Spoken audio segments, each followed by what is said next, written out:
আমাদের যে সীমান্তে যে হত্যা করছে ওইটা যেভাবে হোক তাদের বন্ধ করতে হবে। তাদের এই যে দুষ্কৃতিকারীরা আমাদের বাংলাদেশি নাগরিক ধরে নিয়ে যায় বর্ডার থেকে কৃষিকাজ করার সময়, এটা যেভাবে হোক এটা যেন তারা না করে। বর্ডারটা একেবারে মানে অনেকে ঘরের পাশ দা চলে গেছে।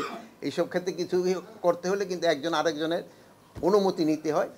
যেমন ধরেন একটা হয়তো আমরা একটা মসজিদ করতে চাই, ওরা হয়তো একটা মন্দির করতে চায়, এগুলি একজন আরেকজনের অনুমতি নেওয়া করতে হয়। এইটা যেন অনুমতি নেওয়া করে এই ব্যাপারে আলোচনা হবে।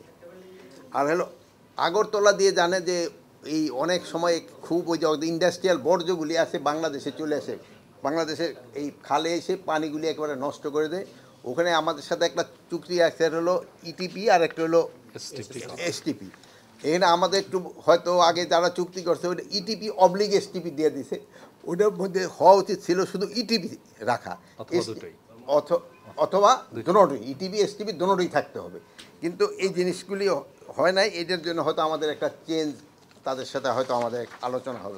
বাংলাদেশের যে নদী আছে এই নদীগুলি পানিটা যেন সুষম বন্টন হয়, এটার ব্যাপারে আলোচনা হবে। ফেনীর মুহুরীচরে ওই এলাকায় ওই বর্ডার পিলার স্থাপনের মাধ্যমে সীমানা নির্ধারণ করা, ওখানে একটু সমস্যা আছে, ওইটা নিয়েও একটু আলোচনা হবে। এই ভারতীয় এই যে গণমাধ্যম যে মিথ্যা সংবাদ পরিবেশন করে এবং এটা কিভাবে তারা বন্ধ করতে পারে এই ব্যাপারেও আলোচনা হবে। তো এখানে মেইন আলোচনার ভিতর থাকবে যে বিএসএফ যে ভারতীয় নাগরিক এবং ভারতীয় দুষ্কারী কর্তৃক সীমান্ত হত্যা ও সীমান্ত নিরস্ত বাংলাদেশি নাগরিকদের উপর গুলি চালান আহত বন্ধ করা।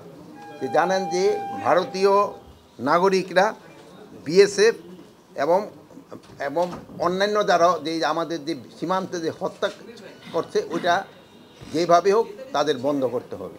এটা কোনোভাবেই গ্রহণযোগ্য না, এটা ইন্টারন্যাশনালিও এবং যে কোনো জায়গায় হোক না। এটা অনেক সময় দেখা গেছে যে বিএসএফ কর্তৃক এবং তাদের এই যে দুষ্কৃতিকারীরা আমাদের বাংলাদেশি নাগরিক ধরে নিয়ে যায় বর্ডার থেকে কৃষিকাজ করার সময়, এটা যেভাবে হোক এটা যেন তারা না করে, এই জন্য তাকে বলা।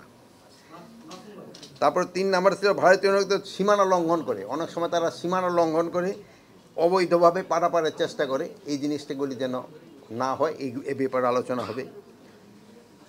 প্লাস এই ভারতীয়রা অনেক সময় তাদের এই বর্ডার বেল্টে অনেক সময় এই যে মাদকের বিভিন্ন এই ফেন্সিডিল কারখানা এইসব কারখানা এই তৈরি করে আমাদের দেশে এই জিনিসগুলি, যদিও ওই ফেন্সিডিলটা তারা ঔষধ হিসাবে বলে বানায়, কিন্তু আদারওয়াইজ বানায় এটা মাদকের জন্য এবং আমাদের বাংলাদেশের ভিতরে দিয়ে দেয়।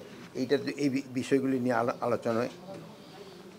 প্লাস সীমান্তে 150 গজের ভিতরে অনেক সময় সে কতগুলি কাজ আছে যেটা করার নিয়ম নেই, ওইগুলি অনেক সময় তারা করতে চায়।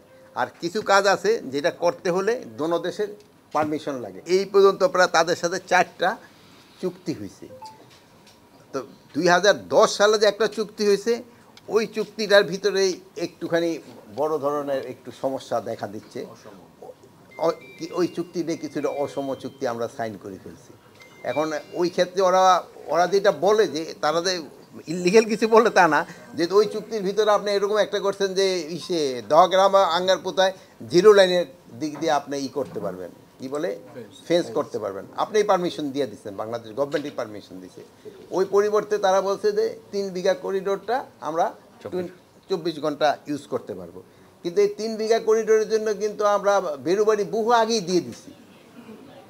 মানে এই চুক্তির একটা অসম হয়ে গেছে, এইটার সাথে এটার কোনো কানেকশন ছিল না।